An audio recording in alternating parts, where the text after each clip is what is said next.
My daughter sent me an email 3 days before her wedding. One sentence. You're uninvited. Watch Livestream wedding.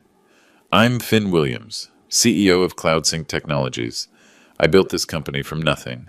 I also built my daughter's entire lifestyle, her Stanford education, her Tesla, her $80,000 wedding that I was paying for. But apparently, I wasn't good enough to attend it. Florence decided her tech mogul father was too embarrassing for her future in-laws. Old San Francisco money versus new Silicon Valley success.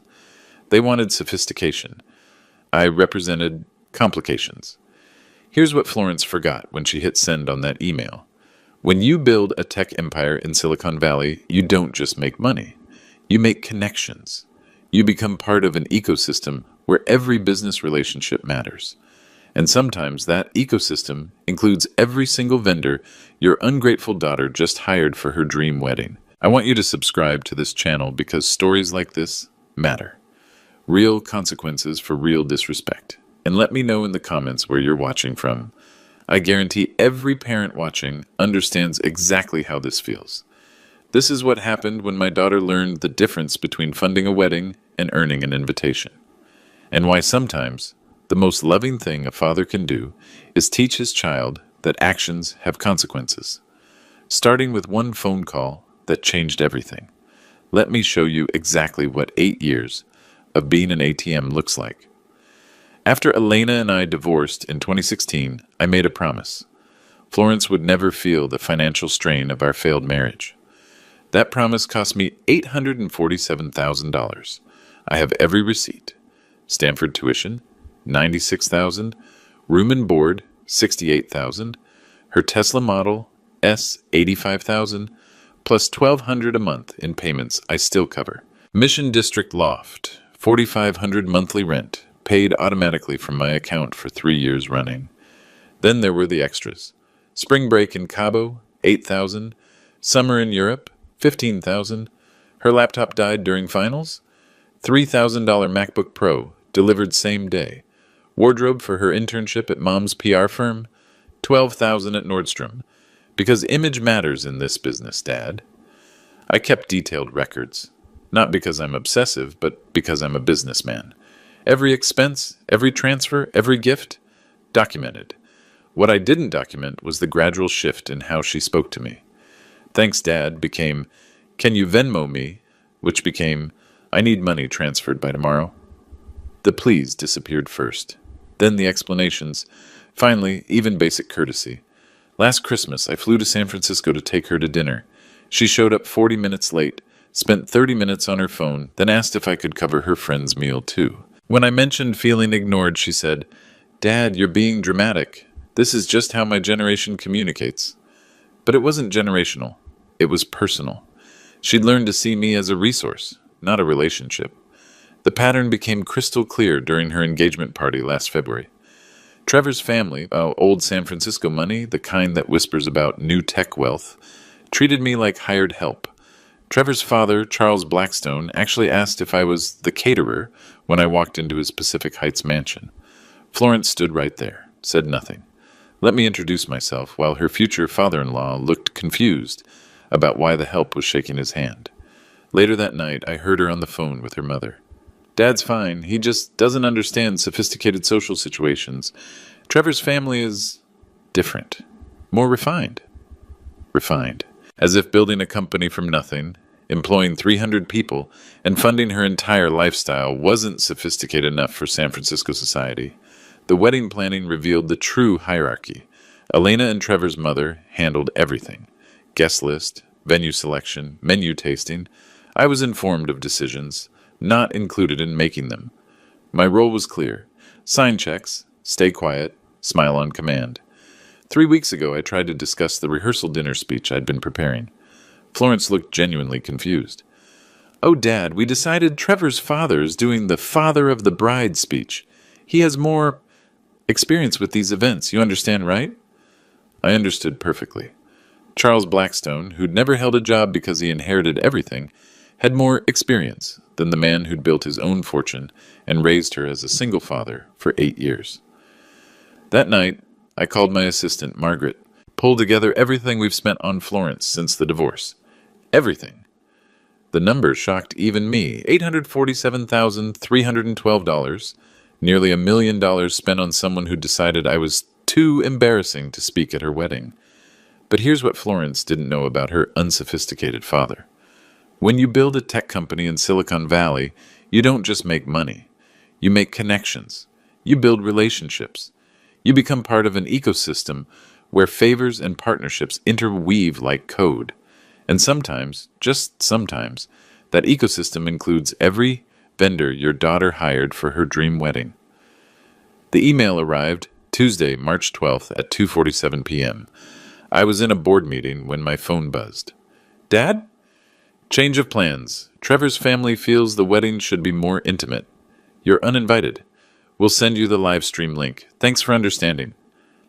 No phone call, no conversation. Just a corporate-style notification that I'd been terminated from my own daughter's wedding, a wedding I was paying for. I excused myself from the meeting and read it again, then again. 47 words that reduced 24 years of fatherhood to a live stream viewing party for one. Margaret found me in my office an hour later, staring at my computer screen. Sir, you missed the quarterly review call. I showed her the email. Margaret has been with me for 12 years. She watched Florence grow up through school photos on my desk and parent-teacher conferences I'd call into from business trips. She's seen every report card, every graduation photo, every proud father moment I've shared. That little... She caught herself. Mr. Williams, this is unacceptable. What are my options here, Margaret? Cut off funding and look like the vindictive ex-husband? Show up anyway and cause a scene? Send a nice card and pretend this is normal? Sir, may I suggest a different question? What message does accepting this send? She was right. If I did nothing, if I smiled and watched from my computer while Trevor's father gave my speech and Elena played Happy Family with her new in-laws, what was I teaching Florence about consequences? More importantly, what was I teaching myself about self-respect? I pulled up the wedding contracts. $80,000 in vendor agreements, all signed by CloudSync Technologies as guarantor. The venue deposit alone was $15,000. Catering minimum, $35,000 for 200 guests. Photography package, $8,500. Floral arrangements, $12,000. Every contract bore my signature. Every payment came from my accounts. Every vendor relationship existed because of my business connections. Margaret, what would happen if I simply stopped paying? Legally, you'd be within your rights. These are all revocable contracts with standard cancellation clauses. Morally? She paused. Sir, at what point does generosity become enabling? That was the question that kept me awake that night. When does supporting your child cross the line into teaching them that actions don't have consequences? I thought about my own father, a machinist who worked 60-hour weeks to put me through college. He never had the luxury of throwing money at problems. Every dollar was earned. Every opportunity had a cost. He taught me that respect was earned, not inherited. Son, he'd said when I started CloudSync, money amplifies character. It doesn't create it. Florence's character had been amplified, all right, and what I saw wasn't pretty. I tried calling her Wednesday morning, straight to voicemail. I texted, "We need to talk about the wedding situation." Her response came 6 hours later. "Dad, stop being dramatic. It's just one day." Just one day. 24 years of fatherhood reduced to just one day that I was too embarrassing to attend. Thursday, I called Elena. "Did you know about this?" "Finn, you have to understand. The Blackstones have certain expectations. This wedding is important for Florence's future. Trevor's family has connections that could really help her career. And I don't?" Silence. Then, "You've been wonderful about the financial support. But socially, well, you know how these old San Francisco families can be." There it was. Wonderful about financial support. Not wonderful as a father. Not proud of what I'd accomplished. Wonderful at writing checks and staying invisible. "So, you're comfortable with Florence treating me like a credit card?" "You're being oversensitive. She loves you, Finn. She just wants her wedding to be perfect. Perfect. A perfect wedding that excluded the man paying for it." That night, I sat in my Palo Alto house. The house Florence had called too flashy when Trevor first visited, and did the math. If I continued down this path, accepting disrespect, because family comes first, Where would it end? Would I pay for her house while being excluded from the housewarming? Fund her children's education while being deemed too embarrassing for school events? Write checks for grandchildren I'd only see through social media? The stakes were bigger than one wedding. This was about establishing what kind of relationship we'd have for the next 30 years. This was about whether love required respect or if money could substitute for dignity. By Friday morning, I'd made my decision. But first, I needed to understand exactly how much power I actually had. Friday morning, I called Florence directly. This time she answered, "Dad, I'm at work. Can this wait?" "No, we need to discuss the wedding." I heard her sigh. "Dad, I already explained. It's complicated." "Explain it again, because from where I sit, you've uninvited me from an event I'm funding." "Don't be dramatic. It's not about you." "Florence, I've spent $47,000 on deposits alone. How is this not about me?" Her voice sharpened. "See? This is exactly why Mom said you'd react this way. Everything's always about money with you." "Everything's about money. I've spent $800,000 on you since the divorce." "I never asked for that." The audacity hit me like ice water. "You never asked? Your Tesla payments, your rent, your credit cards, who did you think was paying for those?" "Dad, you're embarrassing yourself. Successful parents support their children. It's normal. Normal parents get invited to their children's weddings. Look, Trevor's family has standards. They're old San Francisco society. They understand etiquette. And I don't?" A pause. Then the words that changed everything. "Dad, you're new money. You made it in tech. That's different. The Blackstones appreciate breeding." Breeding, as if I were livestock instead of the man who'd raised her. "Florence, let me understand this. You're saying I'm not good enough for your wedding?" "Stop twisting my words. I'm saying Trevor's family knows how these events work. You wouldn't be comfortable anyway." "Try me. Dad, please, don't make this harder than it already is." "For who? For you, or for the family that thinks your father is beneath them?" "You know what? Yes, for me. This wedding is important. Trevor's future, my future, it's all connected to making the right impression. And I'm the wrong impression. You're, intense. You ask questions. You don't understand how subtle these social things work. Intense. For asking why my own daughter was excluding me from her wedding. Florence, I'm going to ask you one more time. Am I invited to your wedding or not? Dad, just watch the live stream. It'll be beautiful. You'll see everything." That's not what I asked. "I can't. Trevor's family would be uncomfortable. Mom agrees. We talked about it." "You talked about it. With everyone except me. Because we knew you'd react like this." "Like what? Like a father who wants to attend his daughter's wedding?" "Like someone who doesn't understand that sometimes family means making sacrifices for each other." "Sacrifices? Like the $800,000 in sacrifices I've already made?" "There you go again with the money. Dad, normal fathers don't keep score. Normal daughters don't uninvite their fathers via email." She was quiet for a moment. Then, "Dad, I love you, but love means understanding when you're not compatible with certain situations." "Compatible with my own daughter's wedding." "Florence, let me be very clear. Are you saying that despite paying for this wedding, I'm not welcome to attend?" "I'm saying the situation is complicated and sometimes adults have to make mature decisions." "The mature decision is to exclude your father?" "The mature decision is to prioritize the long-term success of my marriage over one day's emotions." One day's emotions. That's what she called a father's desire to attend his daughter's wedding. "And if I'm not comfortable with this arrangement?" For the first time, her voice got cold.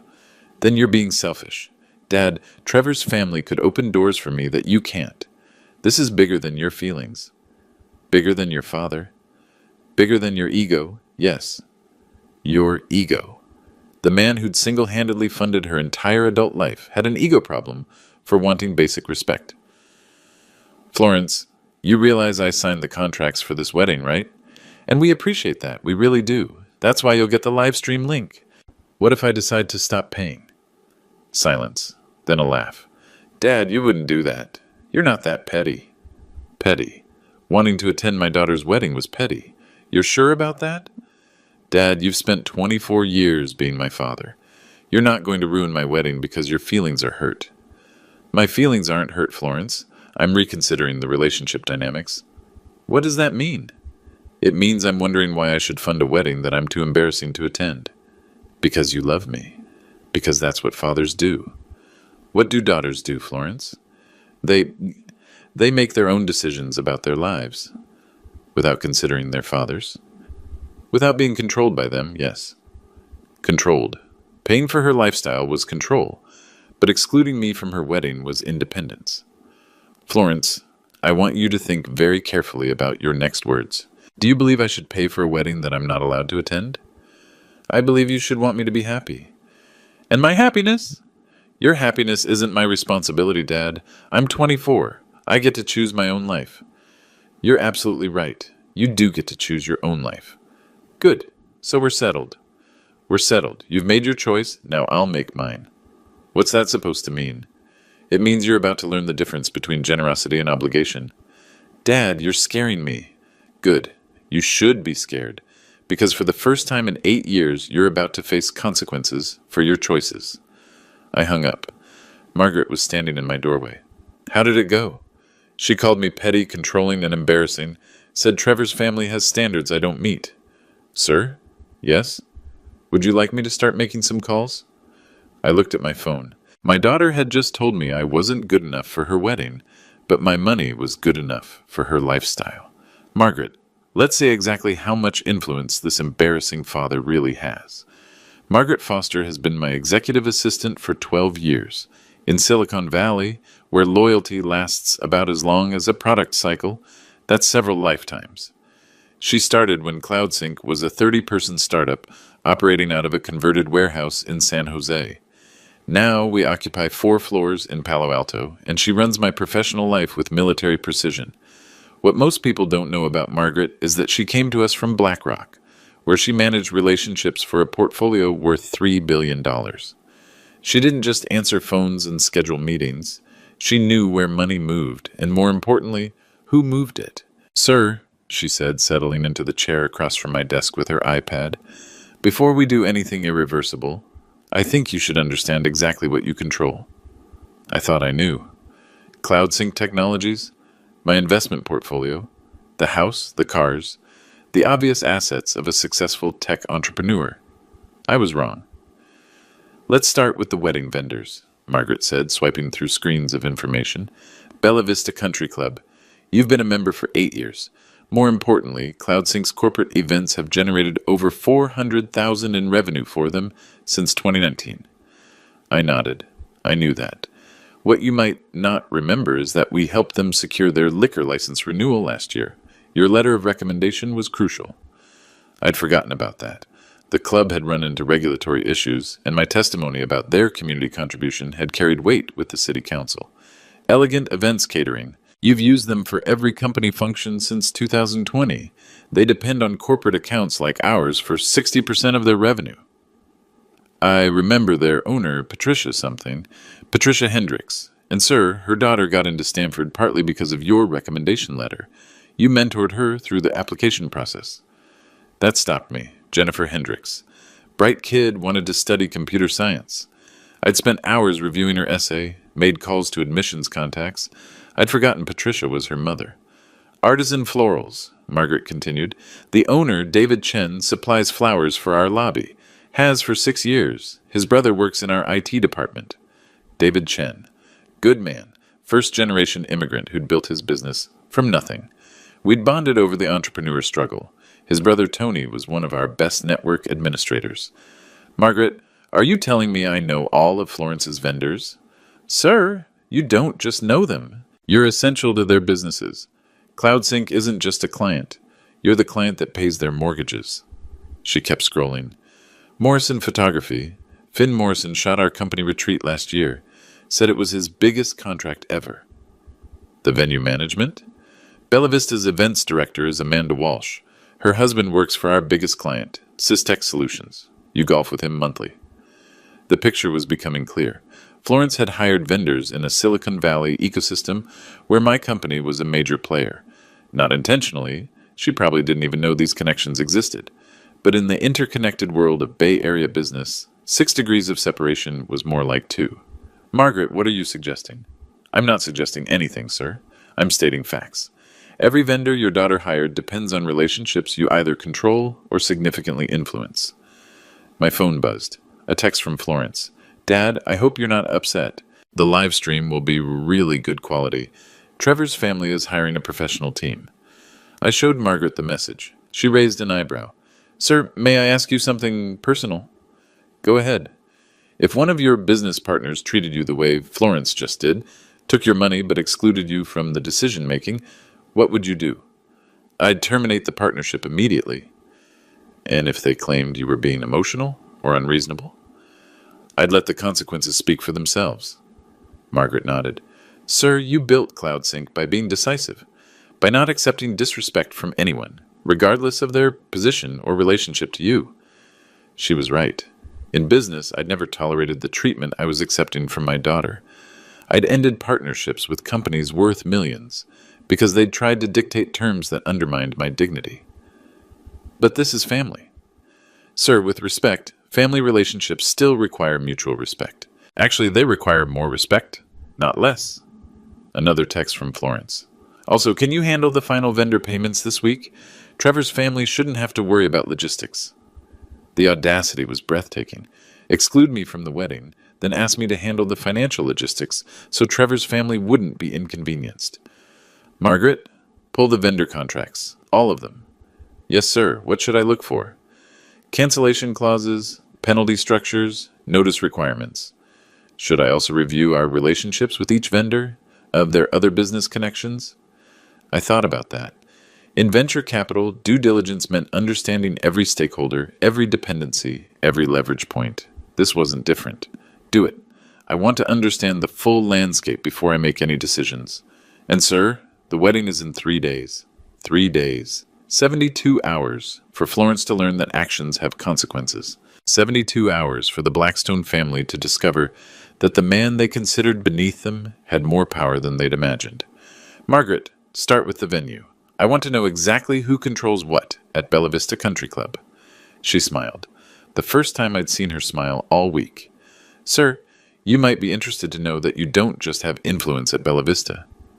What do you mean? You own 30% of it. The partnership investment you made in 2021, that wasn't just a financial investment. You're a partial owner. 30% of Florence's wedding venue. My daughter had just uninvited me from a wedding taking place at a club I partially owned. The final humiliation came Saturday night at Trevor's bachelor party.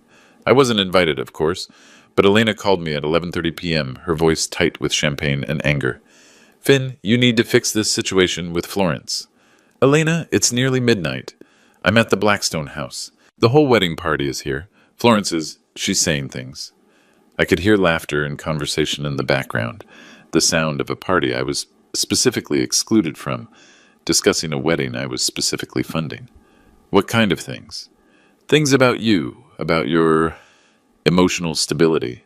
Trevor's family is asking questions about whether you're going to cause problems.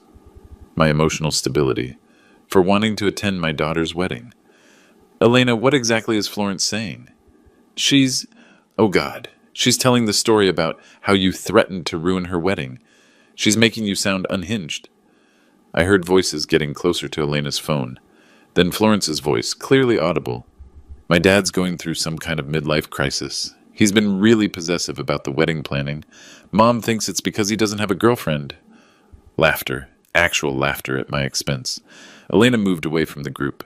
Finn, you need to call her tomorrow and apologize. Smooth this over. The Blackstones are sophisticated people. They don't understand family drama. Apologize for what? For making her choose between you and her future in-laws. For being difficult.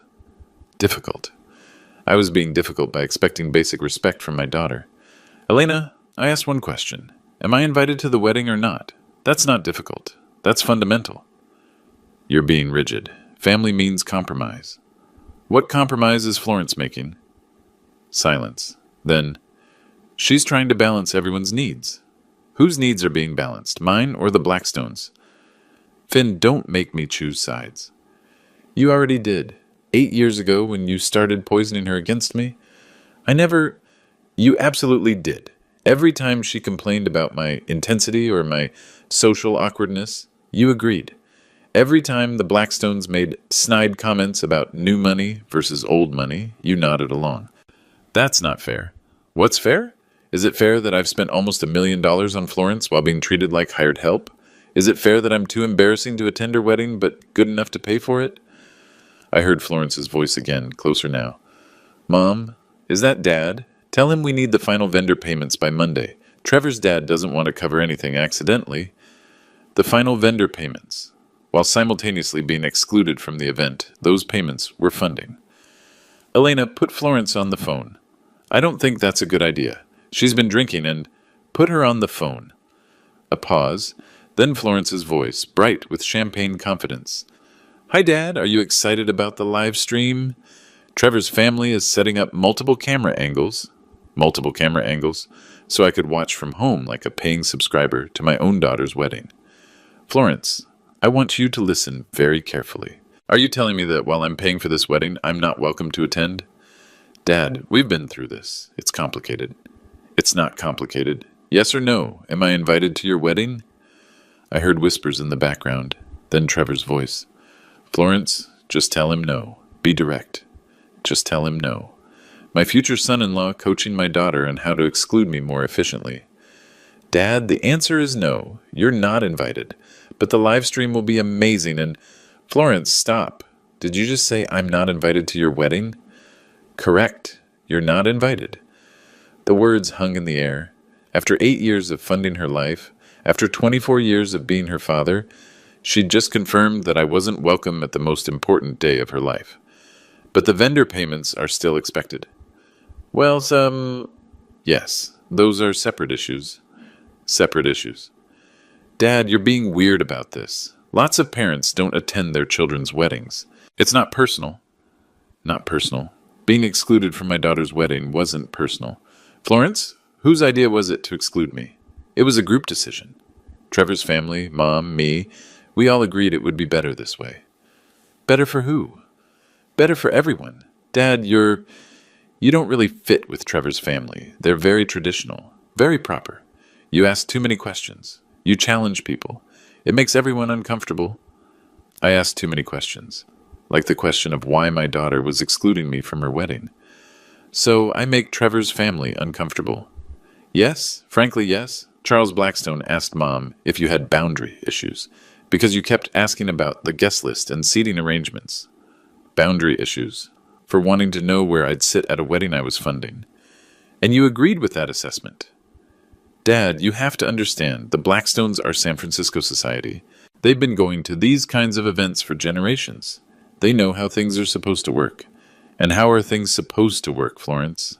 Family supports family, quietly, without drama, without making everything about themselves. Everything about themselves. Wanting to attend my daughter's wedding was making everything about myself. Florence, let me ask you something. If Trevor's father had paid for this entire wedding, would he be invited? A pause. That's different. How is it different? Because he's Trevor's father. And I'm your father. But Trevor's father understands social protocol. He knows how to behave at these events. How to behave. The man who'd built a company from nothing, who'd raised her as a single father, who'd funded her entire lifestyle, didn't know how to behave at his own daughter's wedding. Florence, what would Trevor's father have to do to get uninvited from the wedding? Dad, that's not... What would he have to do? Hit someone? Steal something? What level of behavior gets a father uninvited from his child's wedding? You're being dramatic. I'm being precise. What did I do to get uninvited? You made people uncomfortable with your questions and your expectations. My expectations of attending my daughter's wedding. Your expectations of controlling every detail. I asked about seating arrangements and guest lists for a wedding I'm paying for. See? You're doing it again. Making everything about money. Making everything about money while asking me to pay for everything. I heard Charles Blackstone's voice in the background. Is that her father? Perhaps someone should explain that persistence isn't always a virtue. Persistence. Wanting to attend my daughter's wedding was persistence. Florence, I want you to tell Trevor's father something for me. Dad, please don't. Tell him that the persistent father he's so concerned about just made a decision about the wedding funding. What kind of decision? Tell him he's about to learn the difference between old money and new money. Dad, what does that mean? It means old money inherits power. New money builds it. And tomorrow I'm going to show your future family exactly what built power looks like. I hung up. Margaret was right. For 12 years, I'd built a company by refusing to accept disrespect from anyone. It was time to apply those same principles to my family relationships. Starting tomorrow morning, Sunday morning, I arrived at my office at 6 a.m. Margaret was already there with coffee and a detailed breakdown of every vendor contract, every business relationship, every connection point between CloudSync Technologies and Florence's wedding. Sir, I've confirmed the ownership structure. Bella Vista Country Club. You own 30% through the Peninsula Hospitality Partners, LLC, that we established in 2021. I remembered that investment. The club had needed capital for renovations after COVID losses. I'd structured it as a partnership investment, partly for the tax benefits, partly because I believed in supporting local businesses. Who else knows about this ownership? The club's board of directors and the general manager, Robert Harrison. The wedding coordinator, Amanda Walsh, reports to Harrison. Does Florence know? There's no indication she's aware of any ownership connection. She booked through the club's standard wedding services. My phone rang. Elena. Finn, Florence is panicking. She said you threatened Trevor's family last night. I didn't threaten anyone. I told her they were about to learn something about built power versus inherited power. What does that mean? It means I'm done being treated like a credit card with boundary issues. You're scaring her. Good. She should be scared. For 8 years, she's operated under the assumption that my money comes with no expectations of respect. That assumption is ending. Finn, please, think about what you're doing. I am thinking. I'm thinking about the vendor contracts I signed. I'm thinking about the relationships I've built. I'm thinking about the ownership stakes I hold. A pause. Ownership stakes? Elena, did you know that I'm a part owner of Bella Vista Country Club? Silence. Florence booked her wedding at a venue I partially own. The same wedding she's decided I'm too embarrassing to attend. Oh my God. It gets better. CloudSync Technologies is a major client for her caterer, her florist, and her photographer. We're not just customers. We're the customers that keep their businesses alive. And Finn, you can't, I can't what? Exercise my legitimate business relationships? Make decisions about my own investments? Choose which vendors deserve my continued support? You can't destroy your daughter's wedding. I'm not destroying anything. I'm simply clarifying the business relationships Florence seems to have forgotten exist. At 8 a.m., I called Robert Harrison, the general manager of Bella Vista Country Club. Mr. Williams, good to hear from you. I trust you're looking forward to your daughter's wedding next weekend? Robert, that's why I'm calling. There's been a change in circumstances. Oh? I won't be attending the wedding. I'm sorry to hear that, sir. Family complications? You could say that. Robert, as part owner of the club, I want to review the details of the Williams wedding contract. Of course. Let me pull that up. Yes, here it is. Bella Vista East Garden, Saturday, March 15th, ceremony at 4 p.m., reception to follow. 200 guests. Everything looks in order. Who signed the contract? Let me see. CloudSync Technologies is listed as the guarantor, with your personal signature as authorized representative. And who has the authority to modify or cancel that contract? A pause. Well, sir, as the signatory and part owner, you would have that authority. Is there a problem? Robert, I need you to understand something. My daughter has informed me that I'm not welcome at this wedding. She's decided her father is too socially awkward for her future in-laws. Mr. Williams, that's highly unusual. It's unprecedented, Robert. But here's my question. If I'm not welcome at the wedding, should CloudSync Technologies continue guaranteeing the costs? That's a business decision I'm not qualified to advise on. You're right. It is a business decision, and I've made it. At 8:30, I called Patricia Hendricks at Elegant Events Catering. Finn, so good to hear from you. We're all set for Florence's wedding. The menu is going to be spectacular. Patricia, I need to discuss the contract terms. Is there a problem with the menu? We can still make adjustments. The problem isn't the menu. Patricia, did you know that I'm not invited to this wedding? Silence. I'm sorry, what did you say? Florence has decided that her father, the man paying for the catering, is too embarrassing to attend the wedding. Finn, that can't be right. It's completely right. I have the email. Would you like me to forward it? This is very awkward. We've never had a situation where the guarantor wasn't attending the event. Neither have I. Patricia, I want to ask you something personal. When your daughter was applying to Stanford, and I wrote that recommendation letter, did you appreciate the support? Of course. Jennifer still talks about how much your guidance meant to her. And when CloudSync became your biggest corporate client, did that matter to your business? Finn, you know it did. Corporate events are 40% of our revenue. So you'd say I've been a good partner to your family and your business? Absolutely. Then help me understand why I should continue funding a catering contract for an event I'm not allowed to attend. Another long pause. Finn, I honestly don't know what to say. This puts us in a very difficult position. Patricia, I'm not asking you to choose sides. I'm asking you to understand the business reality. CloudSync Technologies guaranteed this contract, but the family dynamics have changed dramatically. What are you saying exactly? I'm saying that as of this morning, I'm reconsidering all vendor relationships associated with this wedding. At 9 a.m., I called David Chen at Artisan Florals. Mr. Williams, the arrangements for Florence's wedding are going to be beautiful. We've got white roses, peonies, eucalyptus, exactly what she requested. David, I need to ask you something. Do you know why I'm not attending Florence's wedding? You're not attending? But you're her father. Florence and her future in-laws have decided I don't meet their social standards. They've uninvited me. That doesn't make sense. You're paying for everything. David, your brother Tony works for CloudSync, correct? Yes, he's been with you for 6 years. He loves working there. And CloudSync is your largest client. By far. You've been incredible to work with. So when I tell you that I've been excluded from my own daughter's wedding, the wedding I'm funding, what would you advise me to do? I'd advise you to have a serious conversation with your daughter. I tried that.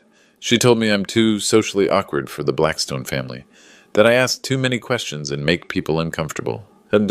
Williams, you're one of the most professional people I've ever worked with. Apparently, professionalism and social sophistication are different things, David.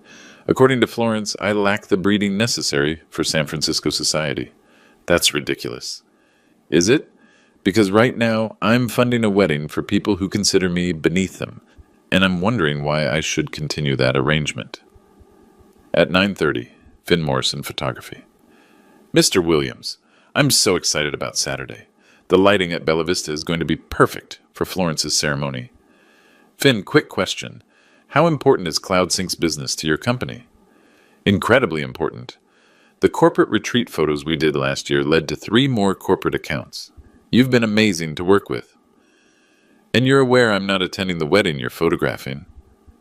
What? That can't be right. It's completely right. My daughter has decided her father is too embarrassing for her wedding photos. Apparently, I don't photograph well with San Francisco society. Mr. Williams, I've photographed you at dozens of corporate events. You're always professional, always courteous. Not according to my daughter. She's concerned I might ask inappropriate questions or display improper social behavior. This is insane. Finn, let me ask you something. If you were hired to photograph an event, but the person paying for the photography wasn't allowed to attend that event, how would that feel?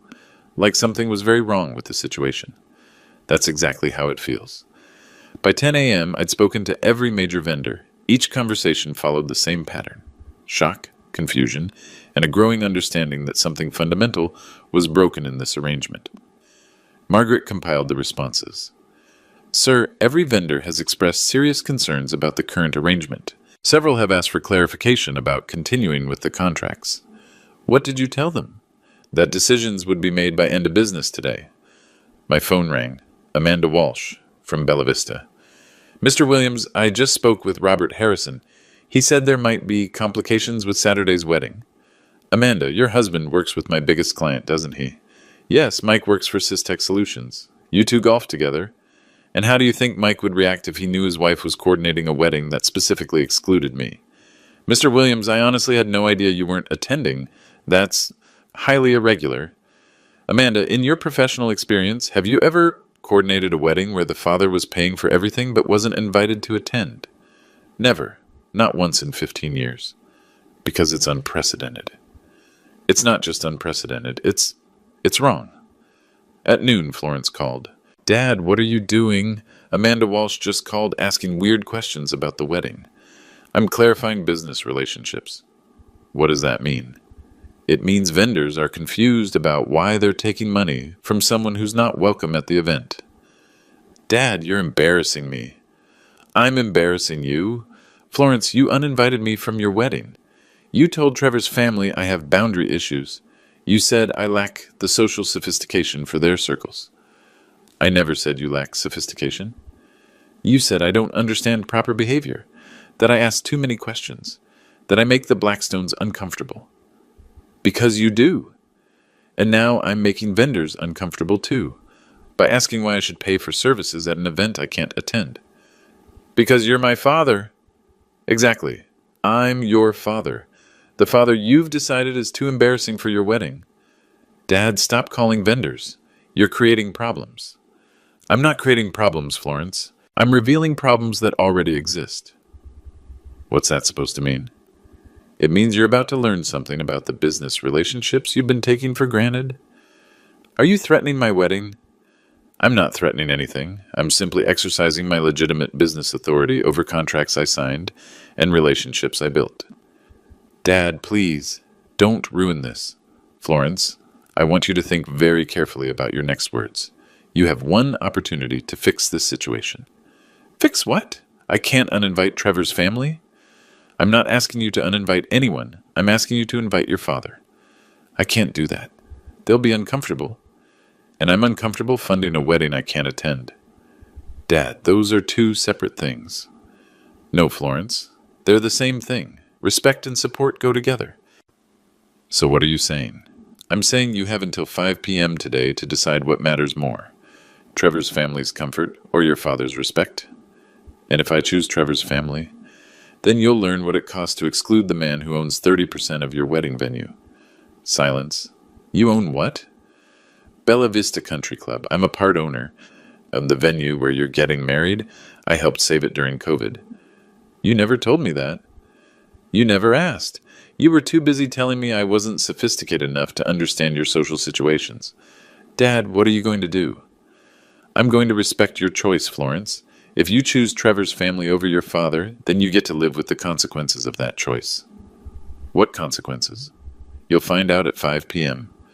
At 4:47 p.m., 13 minutes before my deadline, Florence called. Dad, I've talked to everyone. Mom, Trevor, his parents. We can't change the wedding arrangements now. Too many people would be confused. Too many people would be confused by inviting the bride's father to her wedding. Florence, so your final answer is that I remain uninvited? Dad, yes, but we really want you to watch the live stream. Trevor's family is setting up professional cameras. Professional cameras. So I could watch in high definition as Charles Blackstone gave the father of the bride speech at a wedding I was funding. Florence, you understand what you're choosing? I'm choosing my future, my marriage, my relationship with Trevor's family. Over your relationship with your father. Over your need to control everything. Control. Wanting basic respect was control. Okay, Florence, you've made your choice. Now I'll make mine. I hung up and called Margaret. It's time. At exactly 5 o'clock p.m., I called Robert Harrison at Bella Vista Country Club. Robert, this is Finn Williams. I'm exercising my authority as part owner and contract signatory to cancel the Williams wedding scheduled for Saturday, March 15th. Mr. Williams, are you certain? The wedding is in 5 days. I'm certain. Per the cancellation clause in our partnership agreement, I have the right to cancel any event with 72 hours notice for cause. And the cause? The event organizers have excluded the contract guarantor from attendance. That constitutes breach of the fundamental assumption underlying the agreement. Sir, this is highly unusual, but legally you're within your rights. The club will need to notify the 200 expected guests. Handle it however you normally handle cancellations, Robert. This is a standard business decision. At 5:03 p.m., I called Patricia Hendricks. Patricia, this is Finn Williams. I'm canceling the catering contract for the Williams wedding. Finn, the wedding is Saturday. We've already purchased all the ingredients. Patricia, I understand the timing is challenging, but I can't in good conscience fund catering for an event I'm prohibited from attending. What about the penalty fees? I'll honor all penalty clauses in the contract, but CloudSync Technologies will not be paying for services at an event where I'm unwelcome. Finn, I understand your position, but this puts us in a terrible situation. Patricia, you're not in a terrible situation. You're in a business situation. A client has canceled a contract with proper notice and penalty payments. That's normal business. At 5:05 p.m., David Chen. David, this is Finn Williams. I'm canceling the floral contract for Saturday's wedding. Mr. Williams, we've already created all the arrangements. David, I'll pay the full contract amount plus penalties, but I won't fund flowers for a wedding that has excluded me. This is going to devastate Florence. David, Florence made this choice. She decided her father wasn't appropriate for her wedding. Now she gets to experience the consequences of that decision. At 5:07 p.m., Finn Morrison. Finn, I'm canceling the photography contract for the Williams wedding. Mr. Williams, I've already blocked out the entire weekend. I'll pay you for the full weekend as contracted, but I won't fund photography of an event I'm banned from attending. What should I tell Florence? Tell her this is what respect costs. By 5:15 p.m., every vendor had been notified. Margaret had coordinated the legal notifications and penalty payments. Total cost of cancellations, $34,000 in penalties and fees. Still 60% less than the original wedding budget. At 5:30 p.m., my phone started ringing. Elena. Finn, what have you done? I've honored Florence's decision to exclude me from her wedding. You've ruined her wedding. I haven't ruined anything. I've simply stopped funding an event I'm not allowed to attend. She's hysterical. She should be. For the first time in 8 years, her choices have consequences. At 5:45 p.m., Florence called. Dad, they're saying you canceled everything. The venue, the catering, the flowers, everything. That's correct. You can't do this. I can and I did. Florence, you made a choice. You chose Trevor's family's comfort over your father's dignity. Dad, there has to be another way. There was another way. You could have invited your father to your wedding. It's too late now. Trevor's family is already here. 200 people are expecting a wedding Saturday. Then you better figure out how to fund it yourself. I don't have $80,000. Neither do I. Not for events I'm excluded from. Dad, please, I'll do anything. Will you invite me to the wedding? Silence. I can't. Trevor's parents would be so confused. They've already planned the whole day around you not being there. Then you have your answer. Dad, this is cruel. Florence, what's cruel is spending 8 years funding someone who treats you like hired help. I never treated you like hired help. You uninvited me via email. You told people I have boundary issues. You said I lack the social sophistication for your wedding. How's that different from treating me like hired help? Because you're my father. You're supposed to support me no matter what. No matter what? No matter how disrespectfully you treat me? Family means unconditional support. Family means mutual respect, Florence. Support without respect is just enabling. So you're destroying my wedding to teach me a lesson? I'm not destroying anything. I'm setting boundaries. For the first time in 8 years, I'm requiring respect as a condition of support. Dad, please, I'm begging you. Florence, there's still time to fix this. You could call your guests, explain that there was a misunderstanding, and invite your father to your wedding. I can't do that to Trevor's family. Then you can't have your father's financial support. You're making me choose between you and my marriage. No, Florence, you already made that choice. I'm just honoring it. At 6 p.m., Margaret brought me a summary. All contracts officially canceled. All penalty payments processed. The venue will notify guests tomorrow morning. What's the total damage? $34,000 in penalties. The charity donation of $80,000 goes through tomorrow. Charity donation? Sir, you specified that any unused wedding funds should go to the Children's Hospital. Tax deductible, and it ensures the money serves a better purpose. At 6:30 p.m., Trevor called. Mr. Williams, surely we can work this out. My family is willing to reconsider the guest arrangements.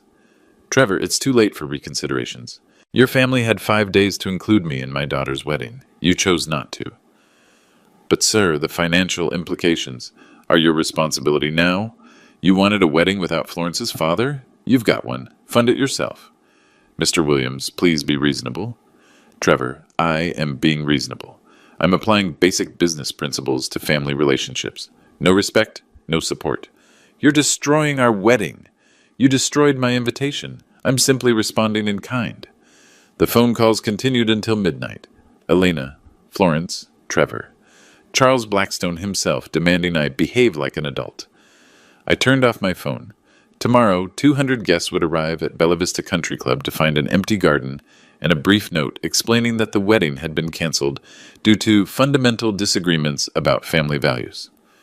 For the first time in 8 years, my daughter was about to learn that choices have consequences. Saturday morning, March 15th, wedding day. I woke up at 7 a.m. and made coffee. My phone had 43 missed calls and 87 text messages. I ignored them all. At 8:30 a.m., Margaret called. "Sir, I thought you should know.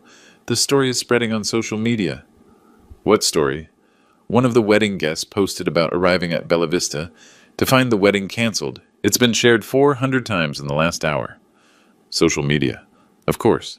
200 confused guests with smartphones, all wondering why they'd driven to Napa for a wedding that didn't exist. What are people saying? Mixed reactions. Some are calling you vindictive. Others are saying Florence got what she deserved. The consensus seems to be that uninviting your father from your wedding is unusual.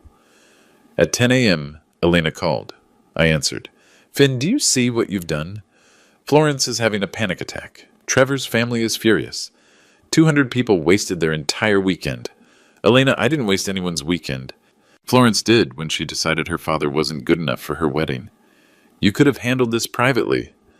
"I tried handling it privately. Florence hung up on me. You told me I was being dramatic. Trevor's family called me persistent." "So you humiliated her publicly?"